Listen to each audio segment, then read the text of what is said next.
Նոյեմբերի 28-ին Մայրաթոր Սուրբ Էջմիածնում նախագահությամբ Գարեգին II ամենայն հայոց կաթողիկոսի նախատեսված էր Գերագույն հոգևոր խորհրդի հայաստանաբնակ անդամների ժողով, որի իրավազոր նիստը հնարավոր չեղավ գումարել Տեր Նավասարդ arczepiskopos Կճոյանի, Տեր Աբրահամ arczepiskopos Մկրտչյանի, Տեր Վազգեն arczepiskopos Միրզախանյանի, Տեր Վրթանես եպիսկոպոս Աբրահամյանի, Տեր Գևորգ եպիսկոպոս Սարոյանի բացակայության պատճառով։ Այս մասին ասված է Մայրաթորի տարածած հայտարարության մեջ, որտեղ մասնավորապես նշվում է այնուամենայնիվ ներկա ժողովականները մասնավոր անդրադարձ ունեցան նոյեմբերի 27-ին 9 եպիսկոպոսների ստորագրությամբ հրապարակված հայտարարությանը։ Արձանագրվեց, որ հիշյալ շարադրանքն ամբողջապես խեղաթյուրված է ներկայացնում Տեր Արշակ arczepiskopos Խաչատրյանի խնդրով ստեղծված հանձնախմբի աշխատանքը։ Հանձնախումբը ըստ էության որևէ նիստ չի գումարել եւ անգամ հնարավորություն չի ընձեռել Արշակ Սրբազանին հանդիպելու իր հետ։ Իսկ ամենայն հայոց կաթողիկոսին ներկայացված հանձնախմբի անդամների եզրակացությունը պատշաճ ընթացակարգով չի կազմվել։ Նշվեց նաև, որ հանձնախմբի կողմից որևէ պաշտոնական դիմում չի կատարվել քննչական կոմիտե Սրբազանին վերագրվող տեսանյութի փորձաքննության համար։ Իսկ հանձնախմբի առանձին անդամի կողմից ստացված եզրակացությունը ձեռք է բերվել օրենքի ակնհայտ խախտումով։ Սպառիչ եւ լիարժեք չէ եւ չի կարող արժանահավատ հիմք ծառայել, որով եւ չէր կարող ընդունելի նկատվել հայոց հովվապետի կողմից։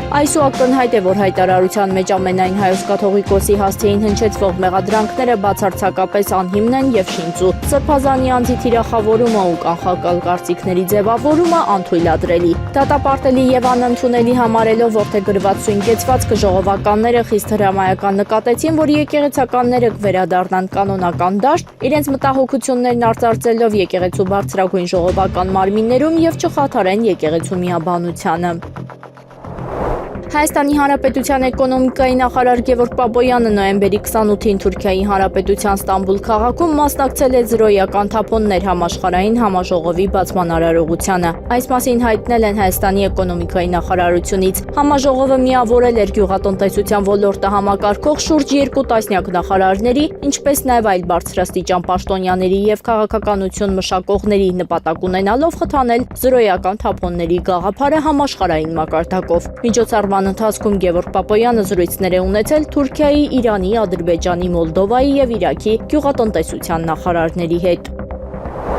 Փարաքարի նախկին համայնքապետ Վոլոդիա Գրիգորյանի սպանության գործով մեղադրյալ Նարեկ Օհանյանի խափանման միջոցը երկարաձգվել է։ Սեպտեմբերի 28-ին հարուցվել էր հանրային քրեական հետապնդում սպանությանն օժանդակելու հոդվածի հատկանիշներով։ Օհանյանի նկատմամբ կալանքը որպես խափանման միջոց կիրառելու վերաբերյալ միջնորդություն է ներկայացվել դատարան, որը բավարարվել է։ Վոլոդիա Գրիգորյանը սպանվել է սեպտեմբերի 23-ին։ Նրա սպանության գործով կա կալանավորված 2 անձ։ Միացյալ Նահանգները Ռուսաստանի հետ կիսվել է ԱՄՆ նախագահ Դոնալդ Թրամփի ծրագրի պարամետրերով, որոնք համաձայնեցվել են ուկրաինական կողմի հետ Ժնևում կայացած բանակցությունների ժամանակ։ Դրանք կքննարկվեն հաջորդ շաբաթ։ Այս մասին հայտարարել է Կրեմլի խոսնակ Դմիտրի Պեսկովը ճեպազրույցի ժամանակ։ Այո, եւ հաջորդ շաբաթ բանակցություններ կլինեն Մոսկվայում, ասել է Պեսկովը, պատասխանելով լրագրողների խնդրանքներին, մեկնաբանելու Ռուսաստանի նախագահ Վլադիմիր Պուտինի խոսքերը։ Նախորդ օրը Պուտինը մամուլի ասուլիսում հայտարարել էր, որ Ուկրաինայի վերաբերյալ ԱՄՆ ծրագիրը կարող է հիմք հանդիսանալ ապագա համաձայնագրերի համար։ Նա նաև հայտարարել է, որ ամերիկյան պատվիրակությունը նախատեսվում է ժամանել Մոսկվա հաջորդ շաբաթ։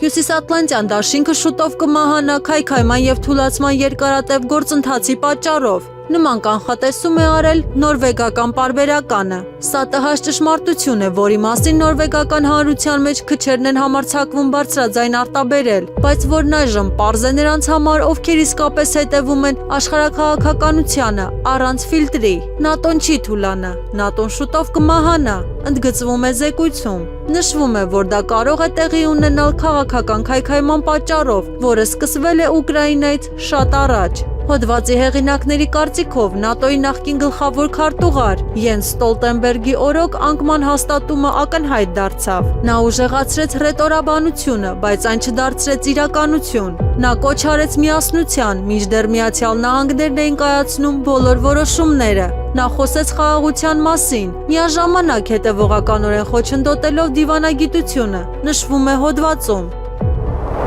ԱՄՆ զինված ուժերը սահմանափակ տեղեկություններ ունեն այն մասին, թե ովքեր են գտնվում այն նավակների վրա, որոնց թիրախավորում են Կարիբյան ավազանում եւ Արևելյան Խաղաղ օվկիանոսում թմրանյութերի ապօրինի շրջանառության դեմ պայքարի շրջանակներում, հաղորդում է New York Times-ը, հղում անելով աղբյուրներին։ Սեպտեմբերի սկզբից ի վեր ԱՄՆ ուժերը սպանել են ավելի քան 80 մարդու, սակայն անհայտ է, թե արդյոք հարվածները ուղղված էին կարտելի բարձրաստիճան ղեկավարներին։ Լավագույն դեպքում թիրախները ցածր մակարդակի անձինք են, որոնց դերը թմրանյութերի առևտրում կարող էր լինել կոկաինի մեկ վայրից մյուսը տեղափոխելու համար վճար հավաքելը։ Վատագույն դեպքում նրանք ձկնորսներ, միգրանտներ կամ այլ անձինք են, որոնք կապ չունեն թմրանյութերի առևտրի հետ, հայտնել է պարբերականը։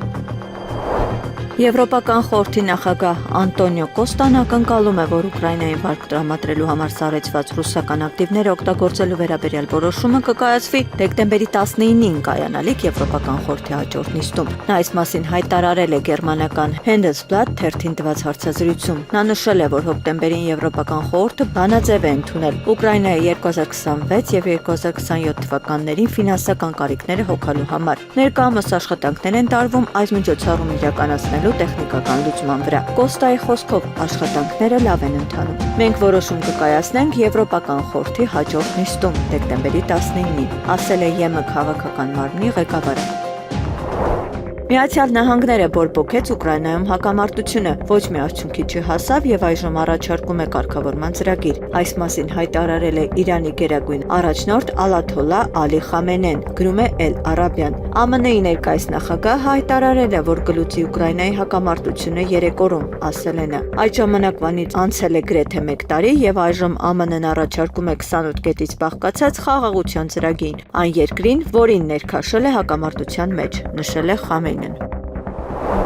Ուկրաինայում խաղաղության հաստատումից հետո Եվրոպան կարող է բախվել տնտեսական սև խոռոչի, քանի որ երկրի վերականգնման եւ անվտանգության պահպանման հարցերը կհայտնվեն կենտրոնական դերում, հաղորդում է Reuters-ը։ Ուկրաինայում խաղաղությունը կբացի տնտեսական սև խոռոչ, Ուկրաինայի համար խաղաղության ծրագիրը թանկ կարժենա Եվրոպայի համար, ասվում է զեկույցում։ Նշվում է, որ նույնիսկ հակամարտության խաղաղ կարգավորումից հետո Ուկրաինան կմնա անորոշության օջախ, որը տարիներ շարունակ բացասաբար կանրադառնա Եվրոպայի տնտեսության վրա։ Reuters-ի տվյալներով գրեթե 1 տարի առաջ Համաշխարհային բանկը երկրի վերականգնման արժեքը գնահատել է $524 միլիարդ հաջորդ 10 տարիների ընթացքում։ 1 տարի անց այդ թիվը մոտեցել է $600 միլիարդ։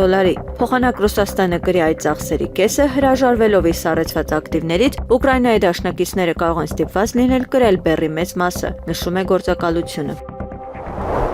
ԱՄՆ ազգային անվտանգության գերակա խնդիրը միգրանտների նկատմամբ լիակատար վերահսկողության ապահովումն է։ Այս մասին հայտարարել է ԱՄՆ նախագահ Դոնալդ Թրամփը։ Նա ասել է, որ Սպիտակ տան մոտ ազգային գվարդիայի զորքերի վրա հարձակումը հիշեցնում է մեզ, որ մենք չունենք ավելի մեծ ազգային անվտանգության գերակայություն, քան մեր երկրում մտնող եւ մնացած մարդկանց նկատմամբ լիակատար վերահսկողության ապահովումը։ Թրամփը նաև նշել է, որ ԱՄՆ զինվորականների շնորհիվ ԱՄՆ-ն այժմ ունի իր պատմության ամենաապահով սահմանը։ Միացյալ Նահանգները կասեցրել է Ռուսաստանի նկատմամբ պատժամիջոցներ կիրառող օրինագծի քննարկումը։ ԱՄՆ նախագահի հատուկ ներկայացուցիչ Սթիվ Ուիթքոֆի Ռուսաստան կատարելիք այցից առաջ։ Այս մասին հայտնում է Kyiv Post-ը։ ԱՄՆ Սենատը կասեցրել է Ռուսաստանի դեմ երկուսակցական լայնածավալ պատժամիջոցների փաթեթի քննարկումը։ Օրինագիծը հետաձգվել է մինչև Թրամփի գլխավոր բանագնաց Սթիվ Ուիթքոֆի հաջորդ շաբաթ Մոսկվա կատարելիք նախատեսված այցը, հաղորդել է հրատարակությունը։ Մոսկվայում նկատվել է Հունգարիայի վարչապետ Վիկտոր Օրբանին պատկանող ավտոշարասյուն։ Վնուկովո օդանավակայանում նկատվել է հունգարական ավտոշարասյուն։ Ենթադրաբար Հունգարիայի վարչապետ Վիկտոր Օրբանն արդեն ժամանել է Մոսկվա Ռուսաստանի նախագահ Վլադիմիր Պուտինի հետ հանդիպման համար, ասվում է գրառման մեջ։ Բելգիայի վարչապետ Բարդե Վևերը նամակ է հղել Եվրահանձնաժողովի նախագահ Ուրսուլա ֆոն դեր Լեյենին։ զգուշացնելով այն գործողություններից, որոնք կարող են խաթարել Ուկրաինայի համար խաղաղության ծրագիրը, հաղորդում է Financial Times-ը։ Վարչապետը կարծում է, որ սառեցված ռուսական ակտիվների բռնագրավումը սպառնում է խաթարել հակամարտության կարգավորման հնարավոր համաձայնագիրը։ Վերջինս առաջարկել է օգտագործել ԵՄ-ի չօգտագործված վարկային կարողությունը ընդհանուր բյուջեից Ուկրաինային վարկ տրամադրելու համար։ Բելգիայի վարչապետը կարծում է, որ դա թույլ կտա Եվրամիությանը Կիևին տրամադրել 45 միլիարդ եվրո։ Դանիան 500 միլիոն եվրոյի պայմանագիր է կնքել նորվեգական Kongsberg Defence and Aerospace պաշտպանական ընկերության հետ։ NASAMS հակաօդային պաշտպանության հրթիռային համակարգերի մատակարարման համար։ Ընկերությունը պայմանագիր է կնքել Դանիայի կառավարության հետ հակաօդային պաշտպանության համար նախատեսված առաջադեմ ազգային մակերես օդ հրթիռային համակարգի մատակարարման համար, հաղորդել է պաշտպանական ընկերությունը։ Ավելի վաղ Նիդերլանդների պաշտպանության նախարարությունը պայմանագիր էր կնքել 100 նոր ռադարային համակարգերի համար։ Մատակարարը հոլանդական Robin Radar ընկերությունն է։ Ըստ տեխնիկական պայմանների, սարքավորումները կարող են տարբերակել անօդաչու թռչող սարքերը թռչյուններից եւ այլ շարժվող առարկաներից, արագացնելով դրանց չեզոքացման գործընթացը։ Մայրաթոր Սուրբ Էջմիածնի տարածքում հերթապահություն են իրականացրել ոստիկանության աշխատակիցները։ Այդ ընթացքում Մայրաթորում ընթանում էր Գերագույն հոգևոր խորհրդի ժողովը, որտեղ քննարկվում էր 3 Նիկոլ Փաշինյանի հետ հանդիպած սրբազանների հարցը։ Հայտնի չէ Նիկոլ Փաշինյանի հետ հանդիպման գնացած 8 հոգևորականները մասնակցել են ժողովին, թե ոչ։ Վարդենիսում 2 պայմանագրային զինծառայող է պայթել ականի վրա, նրանց կյանքին վտանգ չի սպառնում։ Այս մասին հայտնել է Պաշտպանության նախարարության մամուլի խոսնակ Արամ Թորոսյանը։ Ծառայողական պարտականությունների կատարման հետ չկապված հանգամանքներում եւ ծառայողական պարտականություններ չկատարելիս են նրանք ստացել մարմնական վնասվածքները։ Հանգամանքների ճշտման ուղղությամբ պատկան մարմինները համապատասխան ուսումնասիրություններ են կատարում, փոխանցել են Պաշտպանության նախարարությունից։ Կիրակի օրը նոյեմբերի 30-ին Երևանի Սուրբ Սարգիս եկեղեցում կմասնակցեմ Սուրբ Եվան մահ պատարագի։ Այս մասին հայտնել է Հայաստանի Հանրապետության վարչապետ Նիկոլ Փաշինյանը։ Նա նաև նշել է, որ ժամանակին հենց Սուրբ Սարգիս եկեղեցում է մկրտվել ինքը։ Ազգային ժողովը վավերացրել է Հայաստանի մասնակցությունը ԵՄ ճգնաժամային կառավարման գործողություններին։ Օրենքն ազգային ժողովն ընդունել է 55 կողմ 0 դեմ 24 ձեռնպահ ձայներով։ Հայաստանի արտաքին գործերի նախարարի տեղակալ Վահան Կոստանյանի խոսքով այս համաձայնագրով Հայաստանը ոչ միայն անվտանգության հարցերով սպառող կլինի, այլև կաջակցի անվտանգային այն միջոցառումներին, որոնք եվրոպացի գործընկերներն իրականացնում են։ Ի դեպ, այս համաձայնագրին ՀԱՊԿ անդամ որևէ պետություն չի միացել։ Օրեր առաջ Եվրոպական ինտեգրման հարցերի մշտական հանձնաժողովի նիստում քննարկվել է Հայաստանի Հանրապետության եւ Եվրոպական միության միջև ԵՄ ճգնաժամային կառավարման գործողություններում Հայաստանի մասնակցության շրջանակը սահմանելու մասին համաձայնագրի վավերացման նախագիծը։ Նախագիծը հանձնաժողովում ստացել էր դրական եզրակացություն։ ԿԳՄՍ նախարարությունը հանրային քննարկման է ներկայացրել նախագիծ, որով անդրադարձ է կատարվում նույն դասարանում մնացած բացակայող, ինչպես նաև գովասանագրի արժանի աշակերտներին։ Նույն դասարանում կմնա, եթե աշակերտը տարվա ընթացքում որևէ առարկայից ստացել է շատ ցածր գնահատական, 1-ից 3 միավոր, նա պետք է վերաքննություն հանձնի։ Եթե վերաքննությունից հետո առնվազն 2 առարկայից նորից ցածր գնահատական ստանա, այսինքն 1-ից 3 միավոր, ապա կմնա նույն դասարանում։ Եթե աշակերտը կրթական մակարդակի օրինակ 9-րդ կամ 12-րդ դասարանի ավարտին քննություններից եւ դրանց հաջորդող վերաքննություններից հետո առնվազն 2 առարկայից ստանում է 7-ից ցածր գնահատական 20 միավորանոց սանդղակով, ապա կկրկնի ուսումնական տարին։ Եթե աշակերտը տարվա ընթացքում բացակայել է 200 ժամից ավելին, նա ստիպված կլինի բոլոր առարկաներից լրացուցիչ գրավոր քննություններ հանձնել։ Այդ քննությունների արդյունքներով օգոստոսի 20-ից 30-ն ընկած ժամանակահատվածում կորոշվի նա կփոխադրվի հաջորդ դասարան, թե կմնա նույն դասարանում։ Եթե աշակերտը չներկայանա քննություններին կամ դրանց արդյունքում առնվազն 2 առարկայից ցածր, այսինքն 1-ից 7 միավոր գնահատական ստանա, նա կկրկնի դասընթացը։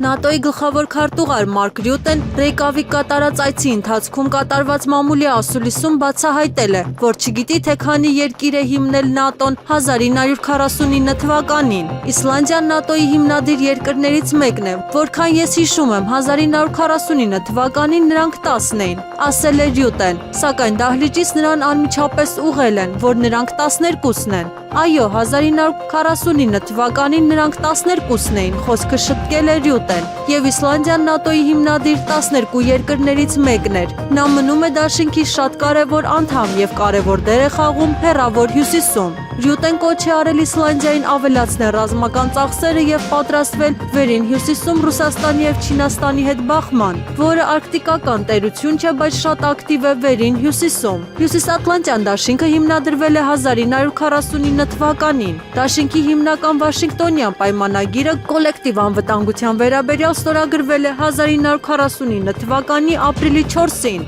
12 երկրների՝ ԱՄՆ-ի, Կանադայի, Մեծ Բրիտանիայի, Ֆրանսիայի, Իտալիայի, Պորտուգալիայի, Բելգիայի, Նիդերլանդների, Լյուքսեմբուրգի, Նորվեգիայի, Դանիայի եւ Իսլանդիայի արտաքին գործերի նախարարների կողմից։ Եվրոպացիները իրենք են սկսել հեռավորություն պահպանել Ռուսաստանից։ Ուկրաինայի իրադարձություններից հետո նման հայտարարություն է արել Ռուսաստանի նախագահ Վլադիմիր Պուտինը։ Ուկրաինայում իրադարձությունների սկսվելուց հետո եվրոպացիները իրենք սկսեցին հեռանալ մեզանից, ասել է Ռուսաստանի նախագահը։ Ուկրաինայի առաջնորդ Վոլոդիմիր Զելենսկին հայտարարել է, որ Ուկրաինան եւ Միացյալ Նահանգները կշարունակեն համակարգել իրենց դիրքորոշումը, հիմնվելով Ժնևի բանակցությունների արդյունքների վրա։ Առաջնորդի խոսքով շաբաթվա վերջում կկայանա պատվիրակությունների նոր հանդիպում, եւ ուկրաինական կողմը լավ պատրաստված կլինի եւ պատրաստ կլինի բովանդակալից քննարկումների։ Ռուսաստանը կհյուրընկալի հավաքական անվտանգության պայմանագրի կազմակերպության հաջորդ գագաթնաժողովը, այն կանցկացվի Մոսկվայում 2026 թվականի նոյեմբերի 11-ին։ Այս մասին հայտարարել է Ռուսաստանի նախագահ Վլադիմիր Պուտինը ելույթ ունենալով ՀԱՊԿ խորհրդի նիստում։ Պայմանավորվածություն է ձեռք բերվել, որ հավաքական անվտանգության խորհրդի հաջորդ նստաշրջանը կանցկացվի Մոսկվայում։ Մենք ուրախ կլինենք տեսնել ձեզ Ռուսաստանի մայրաքաղաքում, ասել է Պուտինը։ Հիշեցնենք, Ղրղստանի նախագահ Սադիր Ջապարովը նոյեմբերի 27-ին պաշտոնապես Ռուսաստանին է փոխանցել հավաքական անվտանգության պայմանագրի կազմակերպության նախագահությունը։ Ռուսաստանի նախագահը Վլադիմիր Պուտինը հայտարարել է, որ չի ակնկալել Միացյալ Նահանգները կկիրառի նոր սահմանափակումներ Ռուսաստանի նավթային ընկերությունների նկատմամբ։ Նրա խոսքերը փոխանցում է ՏԱՍՍ-ը։ Պուտինի խոսքով վերջին միջազգային շփումներից հետո Մոսկվայի եւ Վաշինգտոնի միջև որևէ հակասություն կամ լարվածություն չէր նկատվում։ Նա նշեց, որ կողմերը շարունակում են պահպանել Ամերիկայի Անկորինջ քաղաքում կայացած հանդիպման արդյունքում ձևավորված պայմանավորվածությունների շրջանակը։ Որևէ կոնֆլիկտային իրավիճակ Ռուսաստանի եւ Միացյալ Նահանգների միջև այս հարցերի շուրջ չէր եղել։ Մենք մնում էինք Անկորիջի հարթակում եւ հանկարծ Միացյալ Նահանգները հայտարարում է երկում էր նավթային ընկերությունների դեմ պատժամիջոցներ։ Սա ինչի կապակցությամբ։ Ճիշտն ասած, ես նույնիսկ չհասկացա, թե ինչ է տեղի ունենում, ասել է Պուտինը։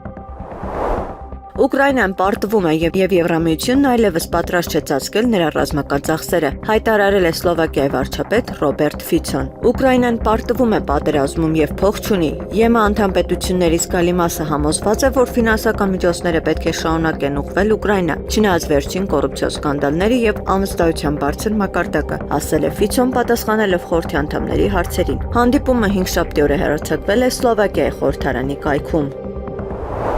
Ռուսաստանի արտգործնախարարի տեղակալ Ալեքսանդր Գրուշենկոն հայտարարել է, որ Ուկրաինայի հետ հնարավոր խաղաղ պայմանագրի ստորագրման դեպքում հակառակ կողմը պետք է ունենա անվիճելի լեգիտիմություն, նրա խոսքերը փոխանցում է ՌԻԱ Նովոստին։ Դիվանագետի խոսքով շատ կարևոր է, որպեսզի Ուկրաինայի կողմից հանդես եկող ստորագրող կողմի լեգիտիմությունը ոչ զգայուն լինի իրավական կամ քաղաքական կասկածների նկատմամբ։ Գրուշկոն ընդգծել է, որ նման կողմը չպետք է դառնա ներքաղաքական գործընթացների ազդեցությամբ պայմանագրի ուժը կորցնելու կամ իրավական հիմքերի տկարացման պատճառ։ Նա հավելել է, որ խաղաղ պայմանագիրը պետք է լինի ոչ միայն իրավականորեն կայուն, այլ նաև պաշտպանված ներքաղաքական շրջադարձերի կամ իշխանության փոփոխությունների միջոցով այն զրոյացնելու փորձերից։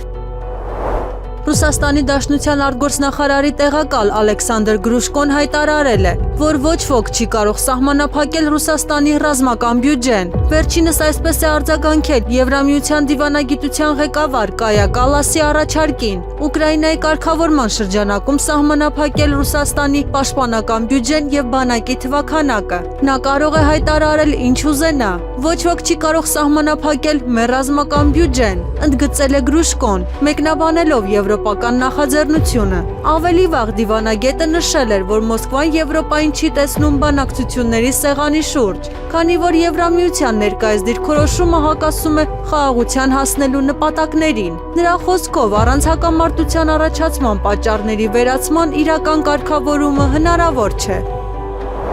3 նոյեմբերի 27-ին Հայաստանի վարչապետ Նիկոլ Փաշինյանը կառավարությունում հանդիպում է ունեցել Հայաստանյան Առաքելական Սուրբ եկեղեցու մի խումբ եպիսկոպոսների հետ։ Մասնավորապես հանդիպմանը մասնակցել են Տեր Աբրահամ arczepiskopos Մկրտչյանը, Տեր Առաքել arczepiskopos Քարամյանը, Տեր Վազգեն arczepiskopos Միրզախանյանը, Տեր Անուշավան եպիսկոպոս Ժամկոչյանը, Տեր Վրթանես եպիսկոպոս Աբրահամյանը, Տեր Նավասարդ arczepiskopos Կճոյանը, Տեր Առաքել եպիսկոպոս Տիգրանյանը, Տեր Գևորգ եպիսկոպոս Սարոյանը։ Վարչապետը ողջունել է ներկաներին եւ շնորհակալություն հայտնել նրանց հրապարակային կերպով արտահայտած սկզբունքային դիրքորոշման համար։ Նրա խոսքով այն թեման, որն արծարծել են եպիսկոպոսած դասի ներկայացուցիչներն իրենց հայտարարության մեջ, ցույց է տալիս, որ անձնավորվածի միջոցով շատ կարևոր մի ընդհանրական օրակարգի հետ են առնչվում։ Նիկոլ Փաշինյանն իր խոսքում անդրադարձել է արժեքահեն հանրություն, արժեքահեն պետություն, արժեքահեն հասարակություն ունենալու խնդրին եւ նշել պետության եւ հասարակության արժեքահեն լինելը կապված է նաեւ հոգեվոր կյանքի հետ։ Որտեվ այնուամենայնիվ ցանկացած պետություն ինքը հենված է բացի զուտ իրավական տրամաբանությունից, այդ իրավական տրամաբանությունն էլ հենված է որոշակի արժեքային համակարգի վրա եւ չի կարող պետություն լինել առանց արժեքային համակարգի։ Մեր արժեքները առաջին հերթին առնչվում են մեր հոգեվոր արժեքներին եւ իրականության մեջ ինչպիսի դեր ունեն մեզ համար հոգեվոր արժեքները, դրանք մեծապես կանխորոշում են նաեւ պետության ընդհանրապես արժեքահենք լինելը եւ հասարակության արժեքահենք լինելը եւ ես կարծում եմ, որ սա մի խնդիր է, որի հետ առնչվել է եւ որի վերաբերյալ դիրքորոշումներ արտահայտելը մեր պետության հետագա զարգացման եւ ճակատագրի համար ունի շատ կարեւոր առնչություն եւ ես կարդացել եմ ձեր հայտարարությունը հենց այդ դիտանկյունից, որ ես ամենայն դեպս տեսել եմ արտահայտությունը նույն կարգի մտահոգության, ուստի ես հարկ համարեցի հրավիրել ձեզ հանդիպման եւ զրույցի եւ ուզում եմ շնորհակալություն հայտնել ձեզ, որ ընդունել եք հրավերը։ Այսօր էլ Մայրաթոր Սուրբ Էջմիածնում է ժողով գումարվել, տեղեկությունների համաձայն քննարկվում է 3 Նիկոլ Փաշինյանի հետ հանդիպած սրբազանների հարցը։ 3 տարածվել էր եպիսկոպոսների ու arczepiskoposների ստորագրությամբ հայտարարություն, որը վերջիներս վեհափառ հայրապետից պահանջում էին, որ արշակ սրբազանը լքի Մայրաթորը։ Դրանից հետո Նիկոլ Փաշինյանը եպիսկոպոսներին հրավիրեց հանդիպման։ Նոյեմբերի 27-ին տեղի է ունեցել քաղաքացիական պայմանագիր կուսակցության նախաձեռնող խմբի նիստ, այն վարել է վարչության նախագահ Հայաստանի Հանրապետության վարչապետ Նիկոլ Փաշինյանը։ Քննարկվել է 2026 թվականի խորհրդարանական ընտրություններին կուսակցության համամասնական ցուցակի ձևավորման կարգը։ Բաքվում շարունակվել է ապօրինաբար պահվող հայ գերիների նկատմամբ դատական ֆարսը, ելույթ են ունեցել փաստաբանները։ Նրանք բոլորը դիմել են դատարանին արդարացման դատավճիռներ կայացնելու առաջարկով։ Հաջորդ նիստը նշանակված է դեկտեմբերի 4-ին։ Ազգային ժողովի նախագահ Ալեն Սիմոնյանի կարգադրությամբ մի խումբ պատգամավորներ գործուղվում են Ռուսաստան։ ԱՊՀ երկրների միջխորհրդարանական համագործակցության մեջ քաղաքական կուսակցությունների դաշինքների եւ բլոկների փոխգործակցության դերը խորագրով 6-րդ միջազգային համաժողովին մասնակցելու համար դեկտեմբերի 1-ից 3-ը Մոսկվա գործուղվեն։ Պատիվ ունեմ խմբակցության ղեկավար Հայկ Մամիջանյանը, քաղաքացիական պայմանագիր խմբակցության պատգամավոր Միքայել Թումասյանը եւ Հայաստան խմբակցության պատգամավոր Մհեր Մելքոնյանը։ Ես հավակնում եմ լինել քաղաքացիական պայմանագիր կուսակցության կողմից վարչապետի թեկնածու 2026 թվականի խորհրդարանական ընտրություններում։ Այս մասին լրագրողների հետ զրույցում հայտարարել է Հայաստանի վարչապետ Նիկոլ Փաշինյանը։ Նա վստահեցրել է, որ պատգամավորների թեկնածուների գրանցման գործընթացը կլինի թափանցիկ, իսկ առանցքը կլինի կուսակցության գաղափարախոսությունը։ Փաշինյանը հավաստիացրել է, որ քաղաքացիական պայմանագիր կուսակցությունը ժողովրդավարական կուսակցություն է, որտեղ ընտրական գործընթացներն անցկացվում են բաց ու թափանցիկ, իսկ որոշումները կայացվում են կոլեգիալ։ Իմ անձով չի պայմանավորված մեր քաղաքական գործունեությունը։ Ես կուսակցության վարչության նախագահն եմ, որի ձայնը ունի վճռորոշ նշանակություն, բայց դա չի նշանակում, որ հարցերը լուծվում են անձնական հարթության վրա, նշել է վարչապետը։ Եթե Ռուսաստանը տարածքային զիջումների հասնի Ուկրաինայի հակամարտության կարգավորման խաղաղ բանակցությունների ընթացքում, ապա վաղ թե ուշ նույնը կպատահի Լիտվայի սահմանների հետ։ Այս մասին հայտարարել է Լիտվայի արտաքին գործերի նախարար Կեստուտիս Բուդրիշը։ Եթե մենք թույլ տանք, որ սահմանները վերանայվեն որևէ կերպ, նույնիսկ ամենաաննշան, մեզ մոտ կգան գրիչներով եւ քարտեզներով, ապա տանկերով, դրանք վերանայելու համար, մենք չենք կարող թույլ տալ օկուպացված տարածքների դե յուրե կամ դե ֆակտո օրինականացում։ Այս սկզբունքները կարևոր են, հայտարարել է Բուդրիշը։ Նրա խոսքով Ուկրաինայի մարդար խաղաղության համար բանակցություններում անհրաժեշտ է օգտագործել լծակներ։ Սա ներառում է սառեցված ռուսական ակտիվների բռնագրավումը, Ուկրաինայի անդամակցությունը Եվրամիությանը եւ Մոսկվայի դեմ հատուկ դատարանի ստեղծումը, հայտարարել է նախարարը։ Ուկրաինայի առաջնորդ Վոլոդիմիր Զելենսկին հրաժարվում է պատերազմն ավարտելու համար հանձնել Դոնբասը, որպեսզի չպարտվի առաջիկա նախագահական ընտրություններում։ Լրագրող Սայմոն Շուստերը այս մասին գրել է The Atlantic-ի համար հոդվածում։ Նշվում է, որ հոկտեմբերին Զելենսկին ԱՄՆ նախագահ Դոնալդ Թրամփին խոստացել էր, որ Ուկրաինայի զինված ուժերը կկարողանան շրջապատել ռուսական զորքերը Կրասնոարմեյսկի մոտակայքում, սակայն դա երբեք տեղի չի ունեցել, ուստի ամերիկացի առաջնորդը այլ մարտավարություն է ընդունել։ Շուստերի խոսքով, հենց ԱՄՆ եւ Ուկրաինայի նախագահների միջև հոկտեմբերյան հանդիպումից հետո է Ռուսաստանը սկսել նոր խաղաղության համաձայնագրի պատրաստումը, որը հետագայում ստացավ 28 կետանոց պլանի տեսք։ Սպիտակ տանը Թրամփից բացի ԱՄՆ փոխնախագահ Ջեյդի Վենսը նույնպես կենտրոնացած է ուկրաինական հակամարտությունը ցանկացած գնով ավարտելու վրա, ձգտելով դրան հասնել մինչև 2026 թվականի միջանկյալ ընտրությունները։ Ֆրանսիայի ոստիկանությունը լրտեսության կասկածանքով ձերբակալել է 4 անձի, այդ թվում Ռուսաստանի 2 քաղաքացիների, հաղորդում է Reuters-ը հողմանելով Փարիզի դատախազությանը։ Ձերբակալվածներից մեկը Աննան կրկնակի քաղաքացիություն ունի։ Ֆրանսիական հետախուզական գործակալությունը նրան հետևում է հունվարից։ Իրավապահ մարմինները նաև ձերբակալել են Ֆրանսիայի 2 եւ մենք Ռուսաստանի քաղաքացու։ Քննիչները կարծում են, որ կինը զբաղվել է հետախուզական տվյալներ հավաքելով։ Նա փորձել է տվյալներ ստանալ ֆրանսիական ընկերությունների ղեկավարներից եւ հիմնադրել է SOS Donbass ասոցիացիան, որը դեմ է Ուկրաինայի զենքի մատակարարմանը։ Ֆրանսիական իշխանությունները պաշտոնապես չեն նշել այն երկիրը, որի շահերից աշխատում են լրտեսները։ Աննային այժմ սպառնում է 45 տարվա ազատազրկում։ Հավաքական անվտանգության պայմանագրի կազմակերպության ՀՕՊ համակարգի զարգացումը պահանջում է հատուկ ուշադրություն։ Այս մասին հայտարարել է Ռուսաստանի նախագահ Վլադիմիր Պուտինը ՀԱՊԿ հավաքական անվտանգության խորհրդի ընդլայնված նիստի ժամանակ։ Կազմակերպության ավիացիոն ուժերի եւ ՀՕՊ համակարգի զարգացումը պահանջում է հատուկ ուշադրություն, ասել է Ռուսաստանի առաջնորդը։ Պուտինը նաև առաջարկել է սկսել ՀԱՊԿ ուժերը ռուսական զենքով զինելու լայնածավալ ծրագիր, որը նրա խոսքով ապացուցել է իր արդյունավետությունը մարտական գոտիներում։ ԱՄՆ-ն Վաշինգտոնի կենտրոնում տեղի ունեցած կրակոցները հետաքննում է որպես միջազգային ահաբեկչության հնարավոր ակտ, հաղորդում է NBC News-ը, հղում անելով ԱՄՆ իրավապահ մարմինների 2 բարձրաստիճան պաշտոնյայի։ ՀԴՊ-ն կրակոցները կհետաքննի որպես հնարավոր ահաբեկչական ակտ, նշվում է հաղորդագրության մեջ։ Պաշտոնյաների խոսքով կասկածյալը, որը ենթադրաբար օգտագործել է ատրճանակ, նույնականացվել է որպես Աֆղանստանի քաղաքացի։ Իրավապահ մարմինները շարունակում են պարզել նրա ինքնությունը, դրդապատճառը դեռևս պարզ չէ։ ՀԴՊ-ի տնօրեն Քեշ Պատելը հայտարարել է, որ գործը կդիտարկվի որպես հարձակում դաշնային իրավապահ մարմինների աշխատակիցների վրա։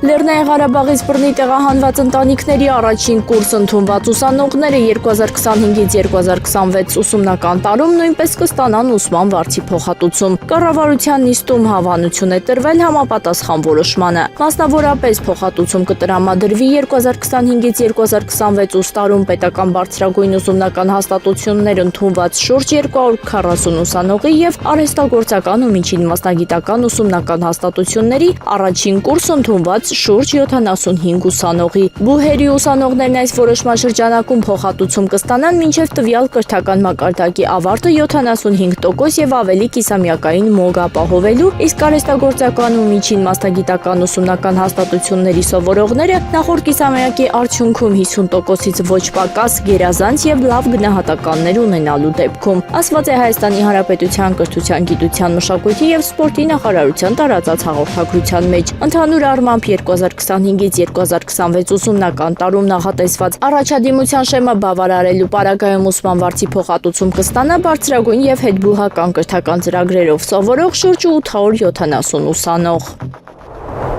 Եղանակը առաջիկա օրերին Հանրապետության տարածքում նոյեմբերի 28-ից 30-ը, դեկտեմբերի 2-ից 3-ը սպասվում է առանց տեղումների եղանակ։ Լուսադեմին Արարատյան եւ Շիրակի դաշտում սպասվում է կարճատև մառախուղ։ Դեկտեմբերի 1-ին 2-ի գիշերն առանձին շրջաններում սպասվում են տեղումներ։ Քամին հարավ-արևմտյան 2-ից 5 մետր վարկյան։ Օդի ջերմաստիճանն է ապես չի փոխվի։ Երևան քաղաքում նոյեմբերի 28-ից 30-ը, դեկտեմբերի 2-ին սպասվում է առանց տեղումների եղանակ։ Դեկտեմբերի 1-ի գիշերը սպասվում է անձրև։